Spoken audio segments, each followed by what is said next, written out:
Hi aspirants, welcome to do or die channel. ప్రతిరోజు competitive exams దృష్ట్యా మనం current affairs cover చేస్తూనే ఉన్నాము. దాంట్లో భాగంగా యూపీఎస్సీ, ఏపీపీఎస్సీ, టీజీపీఎస్సీ, మరి ఏ ఇతర ఎగ్జామ్స్ అయినా కరెంట్ అఫైర్స్ విభాగం వచ్చేటప్పటికి మనకి ఈ కరెంట్ అఫైర్స్ అనేవి చాలా ఉపయోగపడతాయి. దాంట్లో భాగంగానే ఇవాళ ఇంపార్టెంట్ కరెంట్ అఫైర్స్ ఏంటి అనేది చూసేద్దాము. అస్త్రా మిసైల్ అనేది ప్రస్తుతం న్యూస్ లో ఉందండి. ఈ అస్త్రా మిసైల్ దేని రిలేటెడ్, అసలు ఏంటి అనే విషయాన్ని మనం ఒకసారి చూద్దాం. అస్త్రా మిసైల్ వచ్చేసి ఏంటి అంటే beyond visual range air to air missile అండి. BVRAAM అనేది దీని short form. Beyond visual range air to air missile, Astra missile అనేది ఏంటి అంటే beyond visual range air to air మిసైల్. ఇది DRDO మరియు Indian air force has successfully testified the indigenous developed radio frequency seeker from ASU-30 MKI fighter aircraft off the coast of ఒడిశాలో దీన్ని test చేయడం జరిగింది. అయితే ఈ మిసైల్ అనేది ఇండిజినియస్ గా DRDO మరియు Indian space research Indian air force and DRDO రెండు కలిసి ఈ పర్టికులర్ మిసైల్ ని ముందుకు తీసుకురావడం జరిగింది. అయితే ఇవాళ ఈ న్యూస్ లో మనం ఏం చూస్తామంటే ఈ అస్త్రా మిసైల్ గురించి కీ ఫీచర్స్ ఏంటి అనే విషయాన్ని మనం చూడాల్సి ఉంటుంది. Astra is India's first indigenous BVRAAM beyond visual range air to air missile అని మనం ఆల్రెడీ మాట్లాడుకున్నాం. అయితే ఇండియాలోనే తయారు చేసిన first indigenous BVRAAM design to target enemy aircraft beyond line of sight. అంటే కంటికి కనిపించని, బియాండ్ లైన్ ఆఫ్ సైట్, కంటికి కనిపించినంత దూరంలో ఉన్నప్పటికీ టార్గెట్ ని స్పెసిఫిక్ గా చేయడమే దీని యొక్క విశేషత. It is equipped with DRDO developed indigenous. అంటే DRDO దీంట్లో భాగస్వామి అని మనం ఆల్రెడీ మాట్లాడుకున్నాం. DRDO రేడియో ఫ్రీక్వెన్సీ సీకర్ ని దీంట్లో యూజ్ చేయడం జరిగింది. ఇది ఏం చేస్తుందంటే మిసైల్ ఎక్కడుంది అని డిటెక్ట్ చేసి దాన్ని ట్రాక్ చేసి దాన్ని అటాక్ చేయడానికి హెల్ప్ చేస్తుంది. Next, using radar ensuring high accuracy in the terminal faces. మరి దీనికి ఈ ఫీచర్స్ చూసుకుంటే Astra is India's first indigenous. ఇది ఇండియాస్ ఫస్ట్ ఇండిజినియస్ అవ్వడం వల్ల దీని యొక్క speciality capable of engaging supersonic maneuverable targets beyond 100 kilometers up to 20 kilometers altitude. Uses internal navigation, mid-course data link updates and active radar homing with a smokeless solid fuel engine for enhanced stealth. Equipped with DRDO active RF seeker. ఇది చాలా important. Enabling fire and forget. Next, buddy launch mode అంటే ఏంటంటే ఒక aircraft దాన్ని launch చేస్తుంది, ఇంకొక aircraft దాన్ని guide చేస్తుంది. బడీ లాంచ్ మోడ్ అంటాము. ఇది గుర్తుపెట్టుకుంటే సరిపోతుంది. బేసిక్ గా ఇలాంటి మిసైల్స్ కానీ ఏవైనా న్యూస్ లో ఉన్నప్పుడు ఏంటి అంటే వాటి యొక్క కీ ఫీచర్స్ ఏంటి, దాన్ని ఎవరు డెవలప్ చేస్తున్నారు, ఏ కంట్రీకి సంబంధించింది, ఈ ముఖ్యమైన 3 విషయాలు చాలా ఇంపార్టెంట్. రెండోది వచ్చి వాటి యొక్క రేంజ్ ఏంటి అని చెప్పేసి గుర్తుపెట్టుకుంటే సరిపోతుంది. ఎందుకంటే ప్రీవియస్ గా జరిగిన ఎగ్జామ్స్ లో ఏం చేశారంటే వాటి యొక్క రేంజ్ అనేది మ్యాచ్ ద ఫాలోయింగ్ కింద ఇవ్వడం జరిగింది. కాబట్టి రేంజ్ అనేవి ఒకసారి చూసుకుంటే సరిపోతుంది. నెక్స్ట్ ఇంపార్టెంట్ న్యూస్ వచ్చి software technology parks of India. Software technology parks of India STPI అంటాము. ఇవి ప్రస్తుతం న్యూస్ లో ఉన్నాయి. ఎందుకు అంటే is expanding beyond the traditional metro hubs to promote inclusive IT growth, focusing on Tier 2 and Tier 3 cities. ఇప్పటి వరకు మనం సాఫ్ట్వేర్ ఇండస్ట్రీస్ గురించి ఎక్కడ మాట్లాడుకున్నా సరే హైదరాబాద్, బెంగళూరు, చెన్నై ఇలాంటి మెట్రో హబ్స్ మాత్రమే మనం వింటూ ఉంటాం. అయితే ఇప్పుడు ప్రజెంట్ న్యూస్ లో ఎందుకు ఉంది అంటే కేవలం సాఫ్ట్వేర్ కంపెనీస్ లేదా ఇండస్ట్రీస్ అనేవి కేవలం కొన్ని మెట్రో సిటీస్ కే పరిమితం కాకుండా మిగతా Tier 2 and Tier 3 సిటీస్ కి కూడా ఇవి వ్యాపించాలి అనే ఉద్దేశంతో గవర్నమెంట్ ప్రస్తుతం అడుగులు వేస్తుంది. దాంట్లో భాగంగానే వాళ్ళ న్యూస్ లో ఉండడం జరిగింది. It AIIMS to encourage entrepreneurship in software, business process management and product innovation to build India's largest tech startup ecosystem under National Policy on Software Products 2019. NPSP 2019లో భాగంగా ఎంటర్‌ప్రెన్యూర్‌షిప్ ఇన్ సాఫ్ట్వేర్ ని build చేస్తూ అలానే business process management build చేస్తూ national policy on software products 2019 ని ముందుకు తీసుకురావడమే దీని యొక్క ముఖ్య ఉద్దేశం. అందుకే ఇప్పుడు మనము Tier 2 and Tier 3 సిటీస్ కి కూడా వీటిని వ్యాపించాలని చూస్తున్నాం. అయితే STPI గురించి మనం చూడాల్సింది ఏంటి అంటే ఇది ఆల్రెడీ 1991లో ఎస్టాబ్లిష్ చేయబడిన ఒక organisation. Is an autonomous society registered under societies registration act 1860. ఈ సొసైటీస్ రిజిస్ట్రేషన్ యాక్ట్ 1860 అనేది వివిధ కారణాలకి మనం చాలా ఆర్గనైజేషన్స్ ని చదువుతున్నప్పుడు ఈ మధ్య కాలంలో చాలా ఎక్కువ సార్లు ఈ సొసైటీస్ ఆర్గనైజేషన్ రిజిస్ట్రేషన్ యాక్ట్ 1860 అనేది ఉంది కాబట్టి దీని రిలేటెడ్ ఏవైనా బేసిక్ ఇన్ఫర్మేషన్ ఉంటే ఒకసారి కవర్ చేయడానికి ట్రై చేయండి. It was set up under the then department of electronics. 1991లో డిపార్ట్మెంట్ ఆఫ్ ఎలక్ట్రానిక్స్ కింద ఈ ఎస్టిపిఐ అనే ఆటోనమస్ బాడీని తీసుకురావడం జరిగింది. మరి ఇప్పుడు దాన్ని దేని కిందికి వస్తుంది అంటే ministry of electronics and information technology కిందికి ప్రస్తుతం ఇది వస్తుందండి. నెక్స్ట్ చూసుకుంటే దీంట్లో కీ అచీవ్మెంట్స్ ఏంటి అనే విషయాన్ని మనం చూసుకోవాలి. ఇది యాజ్ ఇట్ ఈస్ గా మీ నోట్స్ లో ఉండాల్సిన అవసరం ఉంటుందండి. ఎందుకంటే ఇది సర్వీస్ సెక్టర్ లేదా ఇన్ఫర్మేషన్ సెక్టర్ గురించి ఎప్పుడైనా సరే మనం క్వశ్చన్ అడిగితే ఇంట్రడక్షన్ లో గానీ సబ్స్టాన్సియేషన్ లో గానీ వాడడానికి ఉంటుంది, లేదా ఈ డేటాని వివిధ పాయింట్ల కింద ఇచ్చి A and B only correct, A B C are correct ఇలాంటి క్వశ్చన్స్ అడిగే ఛాన్స్ ఉంటుంది. కాబట్టి కరెంట్లీ ఆపరేటింగ్ 67 సెంటర్స్. ఎస్టిపిఐ అనేది ప్రస్తుతము 67 centers within 59 non-metro locations. STPI created 17 lakh square feet of incubation space to support startups and MSMEs in smaller towns. Tier 2, Tier 3 cities లో ఈ software technology parks అనేవి తీసుకురావాలని మనం ప్రయత్నిస్తున్నప్పుడు ఏం చేస్తున్నారంటే ఈ STPI బేసిక్ గా ఈ ఇంక్యుబేషన్ స్పేసెస్ అనేవి ఇక్కడ తీసుకురావడానికి ఈ స్మాలర్ టౌన్స్ లో MSMEs కి సపోర్ట్ చేయడానికి చూస్తున్నాయి అనమాట. STPI registered units contributed to అంటే ఆల్రెడీ దీంట్లో ఏవైతే యూనిట్స్ రిజిస్టర్ అయి ఉన్నాయో అవి ఎంత కాంట్రిబ్యూట్ చేశాయంటే USD అంటే US బిలియన్ డాలర్స్. ఎన్ని అంటే $110 billion to India's total software export of over USD 200 billion in financial year 2024-2025. USD 90 billion came from special economic zones based companies. STPI has created 24 COEs nationwide to encourage a startup culture in the product space. Since 2023 2023 నుంచి చూసుకుంటే supported 1500 startups, 800 intellectual property right and over 2000 product innovations అనేవి తీసుకురావడం జరిగింది. Next important news వచ్చి abuse of free speech online అనేది చాలా చాలా important news అండి. ఇది నెక్స్ట్ జరగబోయే పాలిటీ రిలేటెడ్, పాలిటీ అనే సబ్జెక్ట్ ఏ ఎగ్జామ్ లో ఉన్నప్పటికీ ఇది 100% నెక్స్ట్ రాబోయే ఎగ్జామ్స్ లో వెయిట్లోనైనా సరే దీన్ని అడగడం జరుగుతుంది. ఎందుకు అంటే ప్రస్తుతం సుప్రీం కోర్టు కూడా దీని మీద స్పందించడం జరిగింది. అండ్ ఆర్టికల్ 19 అనేది ఫండమెంటల్ రైట్స్ లోనే చాలా ముఖ్యమైంది. కాబట్టి ఈ ఆర్టికల్ 19 రిలేటెడ్ న్యూస్ ఏదైనా ఉన్నప్పుడు తప్పనిసరిగా మీరు లాస్ట్ టైం గ్రూప్ 1 ఎగ్జామ్ చూసుంటే మనకి గ్రూప్ 1 ఎగ్జామ్ లో మెయిన్స్ లో పర్టికులర్ గా మనకి ఆర్టికల్ 21 మీద క్వశ్చన్ వచ్చింది. ఎందుకంటే ఆయా సంవత్సరాల్లో ఆ క్వశ్చన్స్ అనేవి ఏ ఇంపార్టెంట్ అనే సంవత్సరం చూసుకున్నప్పుడు ఆర్టికల్ 21 తరచుగా న్యూస్ లో ఉంటుంది. కానీ మనం నిన్న మొన్న చూసుకుంటే ఆర్టికల్ 19 అనేది తరచుగా న్యూస్ లో ఉంటుంది. కాబట్టి దీని రిలేటెడ్ క్వశ్చన్ వచ్చే ఛాన్స్ ఉంది. కాబట్టి మనం తప్పనిసరిగా ఇలాంటి న్యూసెస్ ఉన్నప్పుడు ఐదర్ అది పర్టికులర్ గా క్వశ్చన్ గా అడగడం జరుగుతుంది, లేదంటే మనము రాసే ఏదైనా ఫండమెంటల్ రైట్స్ రిలేటెడ్ క్వశ్చన్ లో కానీ ఎక్కడైనా ఇలాంటి కరెంట్ రిలవెన్స్ ఉన్న టాపిక్ ని మనం ఇంట్రడక్షన్ లోనో సబ్స్టాన్షియేషన్ లోనో వాడడం వల్ల ఏంటి అంటే ఎగ్జామినర్ కి ఏం అర్థమవుతుంది అంటే మనం అవేర్ గా ఉన్నాం అనే విషయం అర్థమవుతుంది. అయితే ప్రస్తుతం న్యూస్ లో ఎందుకు ఉందంటే supreme court while hearing 2 separate cases on social media content raised concerns over the growing abuse of free speech online, urging citizens to exercise self-restraint and warning that state regulation might become inevitable. ఏం చెప్పిందంటే ప్రస్తుతం supreme కోర్టులో మనకి 2 వివిధమైన cases లో supreme court ఏం చెప్పింది అని అంటే ఈ ఫ్రీ స్పీచ్ అంటే ఆన్లైన్ లో ఏది పడితే అది మాట్లాడే విధంగా ఏదైతే ఉందో ఫ్రీ స్పీచ్ ఏదైతే ఉందో అది వేరే వాళ్ళకి భంగం కలిగించకుండా ఉండాలి. అది మనందరికీ తెలుసు. కాకపోతే ఈ ఆన్లైన్ ప్లాట్ఫామ్ వచ్చినప్పటి నుంచి అబ్యూస్ అనేది ఎక్కువైపోయింది, ఏది పడితే అది మాట్లాడడం ఎక్కువైపోయింది. కాబట్టి సిటిజన్స్ అనే వాళ్ళు సెల్ఫ్ రెస్ట్రెంట్ అంటే వాళ్ళు నియంత్రించుకునే విధంగా ఉండాలి. కానీ ఒకవేళ ఆ నియంత్రణ తప్పితే స్టేట్ అనేది ఇన్వాల్వ్ అవ్వాల్సిన అవసరం ఎంతైనా ఉంది అని సుప్రీంకోర్టు అంటే ఏదో ఒక లా చేయాలి అని చెప్పేసి సుప్రీంకోర్టు మాట్లాడడం జరిగింది.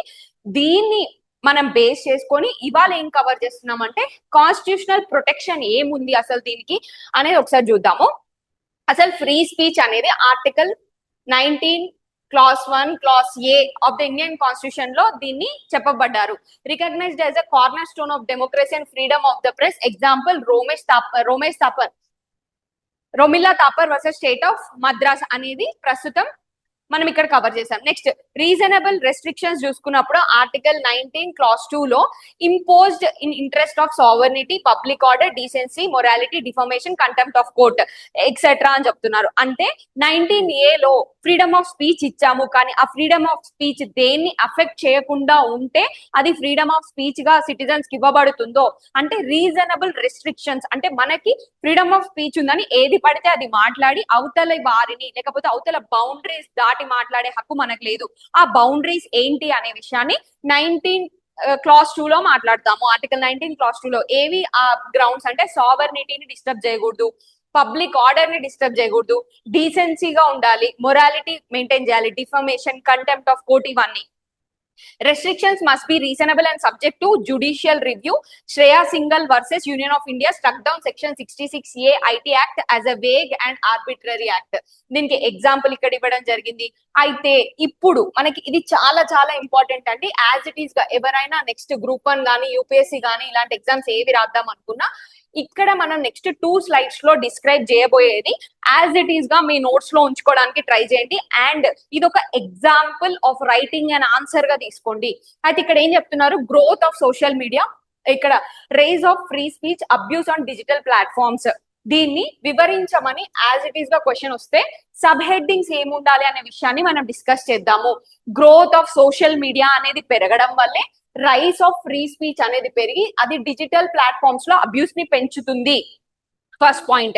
దానికి సబ్స్టాన్సియేషన్ చూడండి. India has over 800 million internet users with X, Instagram, Facebook witnessing high political content volume. Platforms have become tools for misinformation, hate speech, defamation, cyber bullying, forms of misuse ఇవన్నీ. అయితే ఏం చెప్తున్నారు, growth of social media అంటే social media పెరుగుతూ వెళ్తున్న కొద్దీ, number of platforms పెరుగుతూ వెళ్తున్న కొద్దీ అబ్యూస్ పెరుగుతుంది. ఎగ్జాంపుల్ ఏం చెప్పాము, ఇన్స్టాగ్రామ్, ఎక్స్ ఇవన్నీ పెరుగుతున్నాయి. అలానే చూసుకుంటే అవే ప్లాట్ఫామ్స్ లో మిస్ఇన్ఫర్మేషన్ అనేది పెరుగుతూ వెళ్తుంది, దాని వల్లే అబ్యూస్ పెరుగుతుంది. First point. నెక్స్ట్ చూడండి, ఆబ్జెక్షనబుల్ రిలీజియస్ పోస్ట్ అనేది ఈ ప్లాట్ఫామ్స్ ని బేస్ చేసుకొని పెడుతున్నారా లేదా. దానికి ఎగ్జాంపుల్ ఏంటి, బజార్ Khan's post triggered national outrage and legal actions across states. ఇది example. Post that insult or mock deities అంటే ఒకళ్ళు ఎవరో విచక్షణ లేని ఒక పర్సన్ ఒక రిలీజన్ ని బేస్ చేసుకోనో, క్యాస్ట్ ని బేస్ చేసుకోనో ఒక స్టేట్మెంట్ అనేది పెట్టడం వల్ల ఏం జరుగుతుంది, తరచుగా దాని ఆపోజిట్ ఎండ్ లో ఉన్న వాళ్ళు, సపోజ్ ఏ అండ్ బి అని 2 రిలీజన్స్ ఉన్నాయనుకోండి, ఏ రిలీజన్ నుంచి ఎవరో ఒక మూర్ఖుడు వచ్చి బి రిలీజన్ గురించి ఒకటి మాట్లాడడమో, డిగ్రేడ్ చేయడమో, లేకపోతే వాళ్ళదే పెద్ద అని చెప్పుకోవడమో ఏదో జరుగుతుంది. దానికి బికి సంబంధించిన బి రిలీజన్ కి సంబంధించిన వాళ్ళందరూ అవుట్రేజెస్ అవ్వడం, అంటే స్వేచ్ఛ ఉంది కదా అని చెప్పేసి ఇలాంటి రిలీజియస్ పోస్ట్ పెరగడం వల్లనే డిజిటల్ ప్లాట్ఫామ్స్ లో అబ్యూస్ పెరుగుతుంది అంటున్నాం. Next, defamatory political cartoons. ఇప్పుడు ప్రెసెంట్ న్యూస్ లో ఎందుకు ఉందంటే ఈ కార్టూన్ 2 కేసెస్ అని చెప్పాం కదా, దాంట్లో ఒక కేసు ఇది, Hemant Malviya cartoon on prime minister drew strong objections and legal scrutiny. Basic గా హేమంత్ మాల్వియా అనే ఒక జర్నలిస్ట్ కార్టూనిస్ట్ ఏం చేశారంటే ప్రధాని మంత్రి మోడీ అండ్ అలానే ఆర్ఎస్ఎస్ గురించి ఒక ఆబ్జెక్షనబుల్ కార్టూన్ అనేది ఇవ్వడం జరిగింది. దాని రిలేటెడ్ గా సుప్రీం కోర్ట్ లో ఫైల్ అయిన కేసు ని బేస్ చేసుకొని సుప్రీం కోర్ట్ ఈ స్టేట్మెంట్స్ చేసింది. అయితే ఈ పొలిటికల్ కార్టూన్స్ వల్ల ఏంటి అంటే మనం ఎవరి గురించి మాట్లాడుతున్నాం, ఏ పదవి గురించి మాట్లాడుతున్నాం అనే విచక్షణ లేకుండా ఫ్రీ స్పీచ్ ని తప్పుగా వాడుకుంటున్నారు అని చెప్పి ఇక్కడ మాట్లాడుతున్నారు. నెక్స్ట్ చూసుకుంటే anonymity and virality over public interest. ఇక్కడ మీరు మాట్లాడుకుంటే ఏంటంటే ఏదైనా మాట్లాడొచ్చు. ఇప్పుడు ఒక వీడియో చేస్తున్నాము లేదా ఒక కంటెంట్ చేస్తున్నాము లేదంటే ఒక పోస్ట్ పెడుతున్నాము అని అంటే పర్టికులర్ గా మనకంటూ ఐడెంటిటీ లేదు. ఇప్పుడు వచ్చి మనం మాట్లాడుతున్నామంటే నేను ఫలానా అనే ఒక ఐడెంటిటీతో మీతో మాట్లాడడం జరుగుతుంది. కానీ ఈ సోషల్ మీడియా ప్లాట్ఫామ్ లో ఏంటంటే అనానిమిటీ అంటే మీరు ఏ పేరుతో అయినా ఎక్కడుండైనా మీరు ఎక్కడున్నారో తెలుసుకోకుండా కూడా మీరు ఇలాంటివి పెట్టచ్చు. కానీ దాని వల్ల ఏం జరుగుతుందంటే భయం అనేది తగ్గుతుంది, లా అండ్ ఆర్డర్ పట్ల భయం తగ్గి ఇలాంటి విషయాలే అబ్యూస్ అనేది పెరుగుతుంది. Next, polarisation and hate crimes. Online abuse fuels real world communal tensions and vigilantism. బేసిక్ గా hate speech on YouTube X has been linked to offline violence. అంటే దీంట్లో ఏదో మనం రెచ్చగొట్టిన మాటలు మాట్లాడడం, అది ఆఫ్లైన్ లో సెన్సిటివ్ ఏరియాస్ ఏవైతే ఉంటాయో అక్కడ వాటిని రగిలించడం. నెక్స్ట్, జుడిషియల్ బర్డెన్ అనేది పెరుగుతుంది. Rising number of FIRs and bail petitions adds pressure on the criminal justice system.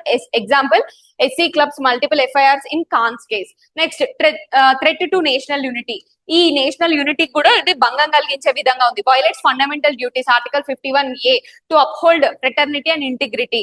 Global image erosion అంటే కేవలం ఇండియాలో మాత్రమే ఇవి జరుగుతున్నాయా, ఇండియాలో జరిగే దాని వల్ల ఓన్లీ ఇండియాకి మాత్రమే ఇంపాక్ట్, అంటే గ్లోబల్ గా కూడా మన ఇమేజ్ తగ్గిపోతుంది, అంటే ఇండియా ఇలాంటి కంట్రీ అనే ఒక థింగ్ వచ్చేస్తుంది.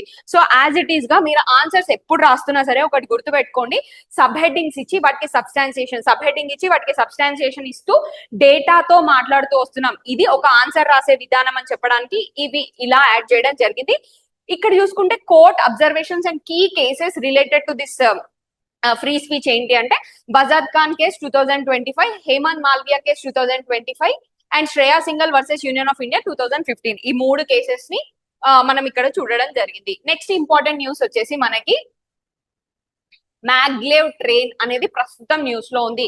మ్యాగ్లేవ్ ట్రైన్ ఏంటి అంటే మనకి ప్రపంచంలోనే అత్యంత స్పీడ్ అయిన ట్రైన్, ఒక 1200 కిలోమీటర్లు జస్ట్ 2.5 అవర్స్ లో ఇది ట్రావెల్ చేస్తుంది. ఇది చైనాలో ప్రస్తుతం China unveiled new high speed maglev train that can cover 1200 kilometres. Beijing నుంచి షాంఘై వరకు 2.5 గంటల్లో వెళ్ళగలుగుతాం. ఇది ఫ్లైట్ తో కూడా పోల్చుకుంటే కూడా ఏరోప్లేన్స్ కంటే కూడా ఫాస్టెస్ట్ అని చెప్పొచ్చు. అయితే ఈ పర్టికులర్ ట్రైన్ గురించి మనం ఒకసారి చూసుకుంటే ఏంటంటే మ్యాగ్లేవ్ అంటే మ్యాగ్నెటిక్ లిబెటేషన్ అని గుర్తుపెట్టుకోండి. వీల్లెస్ ట్రైన్, వీల్లెస్ రైల్ వెహికల్ అంటే మనం జనరల్ గా చూసే ట్రైన్స్ కి కింద వీల్స్ ఉంటాయి కదండి, ఈ పర్టికులర్ ట్రైన్ కి వీల్స్ ఉండవు అనమాట. మ్యాగ్నెటిక్ పుల్ అనే దాంతో ఇది వర్క్ అవుతుంది. వీల్లెస్ rail vehicle that leviates using magnetic force, eliminating friction and enabling high speed smooth transport. Concept and development చూసుకుంటే ఫస్ట్ దాని ఇన్వెంటర్స్ అనే వాళ్ళు చాలా important. Robert Goddard and Emile Bachelet in early 1900s ఈ కాన్సెప్ట్ ని కనిపెట్టడం జరిగింది. ఫస్ట్ యూస్ కమర్షియల్ గా ఎప్పుడు జరిగిందంటే 1984వ సంవత్సరంలో యూకే. అండ్ నౌ ఆపరేటింగ్ ఇలాంటి థింగ్స్ ఎక్కడెక్కడ ఆపరేట్ అవుతున్నాయంటే already UK, London and Japan, South Korea, చైనాలో ఆల్రెడీ జరుగుతున్నాయి. నెక్స్ట్ చూసుకుంటే దీని యొక్క కీ ఫీచర్స్ అనేవి చాలా ఇంపార్టెంట్ అండి. స్పీడ్ వచ్చేసి reaches up to 600 kilometres per hour, accelerates in just 7 seconds. Accelerate చేయడానికి ట్రైన్ కేవలం 7 సెకండ్లు మాత్రమే పడుతుంది. డిజైన్ వచ్చేసి స్లీక్. దీన్ని ఎక్కడి నుంచి తీసుకున్నారంటే కింగ్ ఫిషర్ బర్డ్ యొక్క స్పీడ్ ని బేస్ చేసుకొని దీన్ని తీసుకోవడం జరిగింది, లెస్ రెసిస్టెన్స్ తో ముందుకెళ్లే విధంగా. రైడ్ క్వాలిటీ చూసుకుంటే friction less, silent, vibration free, safety highly stable with లో డిరైల్మెంట్ రిస్క్స్. బేసిక్ గా నార్మల్ ట్రైన్స్ లో ఏంటంటే పట్టాలు తప్పడం అనే విషయం చాలా తరచుగా మనం చూస్తుంటాం, దానివల్ల రిస్క్ ఎక్కువ అవుతుంది. ఈ పర్టికులర్ ట్రైన్ కి ఏంటంటే డీరైల్మెంట్ రిస్క్ అనేది చాలా తక్కువ నార్మల్ ట్రైన్స్ తో పోల్చుకుంటే, ఎందుకంటే ఇది మ్యాగ్నెటిక్ ఫోర్స్ తో రన్ అవుతుంది కాబట్టి. ఎనర్జీ ఎఫిషియన్సీ చూసుకుంటే consumes less operational energy than conventional railways. Normal trains తో పోల్చుకుంటే లెస్ ఎనర్జీ అనేది తీసుకుంటుంది. High infrastructure cost, requires entirely new guide lines, incompatible with existing rail networks, rare earth dependence. బేసిక్ గా దీంట్లో ఉన్న ఇంకొక విషయం ఏంటి అంటే ఇలాంటి ట్రైన్స్ మొత్తం మార్చేయచ్చు కదా అంటే less costly elements uses. Costly elements ఏంటి అంటే చాలా costly and rare available minerals అనేవి వీటికి అవసరం పడుతుంది. నియోడైమియం అనే మెటల్, ఇంకొకటి డైస్పోర్సియం ఫర్ హై పవర్డ్ మ్యాగ్నెట్స్ కోసం అని చెప్పేసి. లిమిటెడ్ నెట్వర్క్ రీచ్, ఎందుకు అంటే ఇది only short and medium range lens వరకే ఇది వర్క్ చేస్తుంది, కానీ మనకి వైడ్ స్ప్రెడ్ గా దీన్ని తీసుకురాలేము, అదొక డ్రాబ్యాక్ అని చెప్పొచ్చు. అంటే ఇక రాబోయే రోజులలో ఇంకా డెవలప్ అవ్వచ్చు, ఆ ఛాన్స్ ఉంది. నెక్స్ట్ మనకి ఇంకొకటి న్యూస్ లో ఉందండి, ఏంటంటే AH-64E అపాచీ హెలికాప్టర్ అనేది న్యూస్ లో ఉంది. ఇది యుఎస్ ఇండియాకి ఆల్రెడీ మనకి ఇస్తామని చెప్పేసి మన దగ్గర అగ్రిమెంట్ ఉంది. India is set to receive first batch, ఇది ఫస్ట్ బ్యాచ్ అండి. దీన్ని ఎక్కడ అంటే ఇండియా అండ్ పాకిస్తాన్ బార్డర్ లో దీన్ని కమిషన్ చేయబోతున్నారు. Attack helicopters from US after a 15-month delay. Helicopters will be deployed at Jodhpur for border security operations. Jodhpur లో వీటిని పెట్టడం జరుగుతుంది. ఈ AH-64E Apache is a multi role combat helicopter అండి. డెవలప్డ్ బై బోయింగ్ అనే కంపెనీ వీటిని తీసుకొచ్చింది. హై ఇంటెన్సిటీ వార్ఫేర్ కి స్పెషల్ గా network centric and multi domain environments లో వీటిని కమిషన్ చేయడం జరుగుతుంది. It is one of the most advanced and lethal attack helicopters in the world. Developed by ఎవరు మ్యానుఫ్యాక్చర్ అంటే బోయింగ్ USA. ఇవి యుఎస్ ఆర్మీలో 1984 నుంచి ఇవి వాడుకలో ఉన్నాయి. నెక్స్ట్ మనకి ర్యాపిడ్ న్యూస్ చూసుకుంటే తెలంగాణకి కొత్త సీజేగా జస్టిస్ ఏకే సింగ్. ఆల్రెడీ ఇది మనం కరెంట్ అఫైర్స్ లో ఎవరు ఎక్కడికి ట్రాన్స్ఫర్ అయ్యారు, ఇక్కడ నుంచి ఆయన వస్తున్నారు అనే విషయాన్ని మనం ఆల్రెడీ కరెంట్ అఫైర్స్ లో కవర్ చేయడం జరిగింది. అయితే తెలంగాణ కొత్త సీజేగా ఆయన ఇవాళ తీసుకోవడం జరిగింది, ఏకే సింగ్ అని గుర్తుపెట్టుకోండి. నెక్స్ట్ ఇక్కడ ఇంకొక విషయం కూడా అండి, ఫస్ట్ నుంచి ఇప్పటి వరకు ఎవరెవరు జస్టిసెస్ ఉన్నారన్నది ఒకసారి చూసుకుంటే 2014 సంవత్సరం 18 నుంచి 19 వరకు బిఆర్ రాధాకృష్ణన్ గారు ఉండగా, తర్వాత రాఘవేంద్ర సింగ్ చౌహాన్, నెక్స్ట్ హిమా కోహ్లీ, సతీష్ చంద్ర శర్మ గారు రావడం జరిగింది. తర్వాత ఇప్పుడు మనకి ఏకే సింగ్ రావడం జరుగుతుంది. నెక్స్ట్ మనకి నిన్న 3 గవర్నర్లని అపాయింట్ చేయడం జరిగింది. దాంట్లో స్పెషల్ గా ఏపీ వాళ్ళు గుర్తుంచుకోవాల్సింది ఏంటి అని అంటే, మనకి గోవా గవర్నర్ గా అశోక్ గజపతి రాజు గారిని నియమించడం జరిగింది, అదొకటి గుర్తుపెట్టుకోండి. నెక్స్ట్ హర్యానా గవర్నర్ గా ముగిసిన దత్తాత్రేయ, మనకి బండారి దత్తాత్రేయ గారు వాళ్ళ పదవి కాలం ముగియడం జరిగింది. నెక్స్ట్ ఎన్డీఏ భాగస్వామ్య పక్షాల నుంచి తదేపాకు తొలి అవకాశం, ఆ స్థానంలో అసీం కుమార్ ఘోష్, లదాఖ్ ఎల్జీగా కవిందర్ గుప్తా. సో ఇవి మేజర్ అపాయింట్మెంట్స్ అండి, కొంచెం ఇవి చూడడానికి ట్రై చేయండి, స్టాక్ జీకే కింద ఇది గుర్తుంటుంది. Next AP drone mart portal ను ప్రారంభించిన ముఖ్యమంత్రి చంద్రబాబు. ఇది చాలా చాలా ఇంపార్టెంట్ అండి. ఈ రెండు న్యూసెస్ కూడా ఏపీ రిలేటెడ్ ఎగ్జామ్స్ కి ఎవరైనా చదువుతుంటే, next forest beat officer notification కూడా వచ్చింది కాబట్టి ఈ కరెంట్ అఫైర్స్ అనేవి చాలా చాలా ఇంపార్టెంట్ అండి. ఏపీ డ్రోన్ మార్ట్ పోర్టల్ అంటే ఏంటి అంటే, ప్రతి ఒక్కరు దైనందిన జీవితంలో నార్మల్ పీపుల్ కూడా డ్రోన్స్ అనేది హెల్ప్ అవ్వాలి అని చెప్పేసి ఏపీలో డ్రోన్ మార్ట్ పోర్టల్ అనేది ఒకటి తీసుకొచ్చారు. దాంట్లో భాగంగా ఏంటంటే వ్యవసాయము తదితర రంగాలలో డ్రోన్స్ ని ప్రవేశపెట్టాలని చెప్పేసి నిన్న దాన్ని మనకి సామాన్యులకు కూడా డ్రోన్ సేవలను ప్రభుత్వం అందుబాటులోకి తీసుకొచ్చేందుకు ఈ పర్టికులర్ ప్రోగ్రామ్ తీసుకొచ్చారు. దాన్ని సీఎం చంద్రబాబు నాయుడు గారు దాన్ని లాంచ్ చేయడం జరిగింది. నెక్స్ట్ ఇంపార్టెంట్ న్యూస్ వచ్చేసి, ఇది వెరీ వెరీ ఇంపార్టెంట్ అండి. మనం గత 4 రోజుల నుంచి ఆల్రెడీ ఇది కవర్ చేస్తున్నప్పటికీ ఇవాళ కొంచెం పర్టికులర్ గా ఇన్ డీటెయిల్ కవర్ చేయడానికి ట్రై చేద్దాం. 1 డిస్ట్రిక్ట్ 1 ప్రోడక్ట్, ఒక జిల్లా ఒక ఉత్పత్తి అనే ప్రోగ్రామ్ ఆల్రెడీ మనకున్న సంగతి తెలిసిందే. దాంట్లో భాగంగా ప్రతిసారి అవార్డ్స్ ఇవ్వడం జరుగుతుంది. దాంట్లో చూసుకుంటే మొత్తం 29 అవార్డులు ప్రకటించారు. మొత్తం 29 అవార్డ్స్ ప్రకటిస్తే దాంట్లో 10 అవార్డులు ఏపీకే రావడం జరిగింది. అది చాలా విశేషమైన థింగ్. సో ఆ 10 జిల్లాలు ఏంటి, వివిధ కేటగిరీలు ఏంటి అనేది చూద్దాము. ఏ కేటగిరీ, బి కేటగిరీ అని ఉంటాయండి. ఏ కేటగిరీ అంటే అగ్రికల్చర్ రిలేటెడ్ యాక్టివిటీస్ ఉన్న వాటన్నిటికీ ఒక కేటగిరీలో ఉంటే, నాన్ అగ్రికల్చర్ అంటే అగ్రికల్చర్ కాకుండా ఇతర రంగాలకు సంబంధించిన ఉత్పత్తులన్నీ ఇంకొక కేటగిరీలో ఉంటాయి. ఏ కేటగిరీలో చూసుకుంటే మీకు ఆంధ్రప్రదేశ్ బంగారు పథకం గెలుచుకుంది. వ్యవసాయేతర ఉత్పత్తుల జిల్లాలకు ప్రకటించిన అవార్డులో గుంటూరు జిల్లా మిరప బంగారు పథకాన్ని, గుంటూరు జిల్లా అగ్రికల్చర్ రిలేటెడ్ దాంట్లో గుంటూరు జిల్లా మిరప బంగారు పథకం, శ్రీకాకుళం జిల్లా జీడిపప్పు కాంస్య పథకాన్ని చేజిక్కించుకుంది. వ్యవసాయేతర ఉత్పత్తులు అంటే అగ్రికల్చర్ కాకుండా వేరే ఉత్పత్తులు చూసినప్పుడు మనకి బాపట్ల జిల్లా చీరాల పట్టు చీరలు కుప్పాడం, విజయనగరం జిల్లా బొబ్బిలి వీణ, తిరుపతి జిల్లా వెంకటగిరి కాటన్ చీరలు బంగారు పథకాలు సొంతం చేసుకున్నాయి. ఇదే విభాగంలో శ్రీ సత్యసాయి జిల్లా ధర్మవరం పట్టు చీరలు రజతం, అనకాపల్లి జిల్లా ఏటికొప్పాక బొమ్మలు, కాకినాడ జిల్లా పెద్దాపురం సిల్క్స్ కాంస్య పథకాలు అందుకున్నాయి. పశ్చిమ గోదావరి జిల్లా నర్సాపురం లేస్ అల్లికలు ప్రత్యేక బహుమతిని సొంతం చేసుకుంది. కాబట్టి మొత్తం 29 అవార్డులకు గాను ఆంధ్రప్రదేశ్ కు 10 అవార్డులు రావడం అనేది చాలా చాలా మంచి విషయం అండి. సో 29 అవార్డులకు 10 అవార్డులు రావడానికి ఒకటి గుర్తుపెట్టుకోండి, జిల్లాలో ఏది. ఇక్కడ మీరు గుర్తుంచుకోవాల్సిన విషయం ఏంటంటే, ప్రత్యేక శ్రద్ధ కారణంగా ఆంధ్రప్రదేశ్ ఇక్కడ ఏం చెప్తున్నారు అని అంటే, హస్తకళలను ప్రోత్సహించేందుకు ప్రతి నెల ప్రత్యేక ఎగ్జిబిషన్లు నిర్వహించడంతో పాటు వారికి అవసరమైన మార్కెట్ లింకేజ్ సౌకర్యం కల్పిస్తున్నారు. ఇది వెరీ వెరీ ఇంపార్టెంట్ అండి. ఏదన్నా ఒక డిస్ట్రిక్ట్ గానీ ఏదైనా ఒక స్టేట్ గానీ అవుట్ పర్ఫార్మ్ చేస్తున్నప్పుడు అక్కడ ఏదో ఒక పాలసీ గానీ స్కీమ్ గానీ ఉంటుంది, దాని వల్లనే అవుట్ పర్ఫార్మ్ చేస్తారు. సో అవి గుర్తు పెట్టుకుంటే మనకి ఏ స్టేట్ ఎలా పర్ఫార్మ్ చేస్తుంది, ఈ పర్టికులర్ చేనేత కార్మికులకు వచ్చేటప్పటికి ఈ స్టేట్ బాగా పర్ఫార్మ్ చేస్తుంది కాబట్టి ఇది ఒక ఎగ్జాంపుల్ కింద మీరు రాయొచ్చు. సో ఇవాళటి కరెంట్ అఫైర్స్ ఇవ్వండి. సో మీరు అందరూ నోట్స్ చేసుకుంటున్నారనే భావిస్తున్నాను. యాక్టివ్ రికాల్ మెథడ్ లో ప్రతిసారి కరెంట్ అఫైర్స్ చూసినప్పుడు ఇది ఎక్కడ వాడుకోవచ్చు అనే విధి విధానాన్ని ఒకసారి మీరు అవలంబించి చూడండి, మీకు చాలా హెల్ప్ అవుతుంది. And thank you for watching this video. మీ కో ఆస్పిరెంట్స్ కి కూడా ఈ వీడియో షేర్ చేయడానికి ట్రై చేయండి. And please do subscribe to do or die channel.